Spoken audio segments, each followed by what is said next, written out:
everyone today, and do say I apologize. I had a personal injury, so I will need to be seated for this presentation.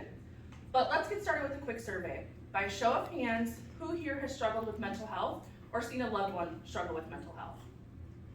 Okay. Who here, by a show of hands, has been on an antidepressant? Okay. And then who here has experimented with drugs at some point in their life? Okay, awesome. Officers, you can come in and arrest the ones with their hands up. No, just joking. I wouldn't snitch on you all. I can see that based on the hands that were raised, that mental health has affected most of us here today. I can also see that stigma still exists surrounding the use of drugs in the mental health community, including with those of us who are here today. I have also experienced mental health struggles. I was first diagnosed at 5 years old with a generalized anxiety disorder, and then by the time I was 16, I also suffered from panic attacks, obsessive compulsive disorder, and bipolar disorder. I sought out and consumed as much information as I could on the treatment for these conditions, a journey which has led me to the possible use of psychedelics, specifically psilocybin, as an option for treatment-resistant depression. Oh, sorry. There we go. The use of psilocybin to treat depression has created important discourse surrounding brain chemistry, psychedelic effects, and medical ethics. So, what is psilocybin, and how does it influence brain chemistry? Psilocybin, better known by its street names of shrooms or magic mushrooms, is a category drug entitled classic psychedelics and is a Controlled 1 substance in the US. This drug and others like it gained notoriety in the 1960s thanks to Harvard psychologists Timothy Leary, Ralph Metzert, and Richard Alpert, though they have been used for centuries in indigenous rituals and medicines. Psilocybin was criminalized in 1968 as a result of accumulation of political pressure, racial injustices, and moral panic.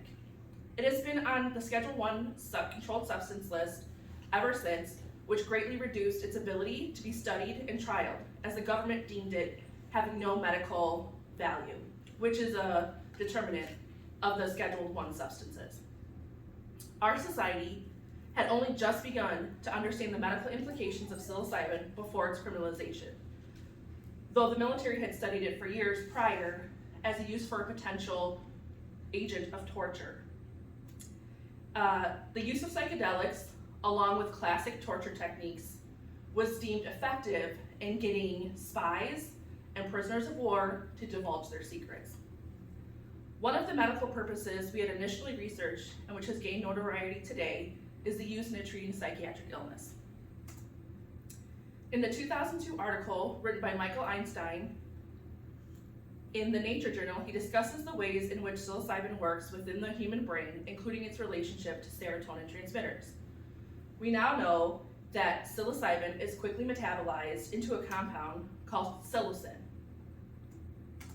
Psilocin binds to and activates a subset of neural receptors that are normally activated by the neurotransmitter serotonin, mimicking in a way that an SSRI or a natural release of serotonin would, helping increase mood and a sense of well-being. It has also been shown in studies of mice to increase the number of neural projections, which create synapses with other neurons within the prefrontal cortex. These connecting synapses create plasticity and are crucial for normal brain function and may be central to the etiology of many neurological disorders. This is promising for those suffering from depression, since studies have shown that depression is linked to a reduced volume of synapses in the prefrontal cortex. What psilocybin does to your brain is just one part of understanding its effects. There's also the psychedelic effect that must be considered. A primary use for psilocybin throughout history has been an agent in religious ceremonies. In the 2006 study conducted by Griffiths and others at Johns Hopkins University, we can see that there is statistical and documented mystical experiences by those who are in a supportive environment during treatments. Through questionnaires and other monitoring of religious peoples, it was concluded that 22 of the 36 participants had complete mystical experiences, and that 67% of participants rated it as the single most meaningful experience of their life. So, what causes these mystical experiences? So stupid. Psychedelics are a type of drug that is known to cause visual and auditory hallucinations.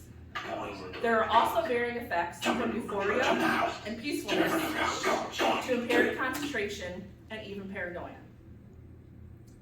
The effects vary from person to person and can last anywhere from an average of 4 to 6 hours to several days. The onset takes about 20 minutes and in most cases ceases within that 4 to 6 hour window. Those that don't experience a coming down after that time period may be experiencing a phenomenon known as hallucinogen persisting perception disorder, or HPPD. It is a rare but possible side effect that can cause re-experience or flashbacks for days, weeks, or even years. The study increased nature-relatedness and decreased authoritarian political views after psilocybin for treatment-resistant depression, completed by Tyler Lyons and Robin Carhart-Harris, as discussed in a 2018 article in the Journal of Psychopharmacology, gives evidence to the interconnectedness and social aspects of psilocybin use, showing additional positive benefits from treatment beyond just brain chemistry. An additional finding of the study was that treatment-resistant patients felt more connected with nature, which was a natural way to reduce anxiety, and created a more pro-social attitude. It has also been determined through this and multiple other studies that the use of psilocybin does not pose any greater general health or psychosis risk in generally healthy individuals. Thanks to the past and current studies, we now have a better understanding on the way that psilocybin works in the brain, its psychedelic effects, but is it ethical? One of the reasons psilocybin shows so much promise in treatment of depression is because of its mind-manifesting experiences. These experiences can create shifts in values, personality, and have rare mental health side effects. Unless someone has experienced psilocybin before, there is no guarantee on how you will react, making it a heavy decision for anyone not truly familiar with the risks involved. The Journal of Medical Ethics released an article by William Smith and Dominic Sisti from May of 2020 entitled Ethics and Ego Dissolution, the case of psilocybin, in which they discuss the ethical means of obtaining consent from participants in psilocybin trials, including the need of enhanced consent due to possible personality-changing effects. Informed consent may be harder for those with lower health literacy, and given the nature of psilocybin, the risks should be thoroughly discussed with the patient. Enhanced consent can include additional training and education, visual aids, redundancy, and incorporate additional time for a more thorough understanding. There is a renaissance happening in the world of psychedelics, like psilocybin, being researched and studied. Some of the main focus of that research has been on the possible improvement of mental health illnesses, such as treatment-resistant depression. The research has started a real discourse in the areas of how psilocybin works on the brain, the psychedelic effects of it, and the medical ethics of using it with patients.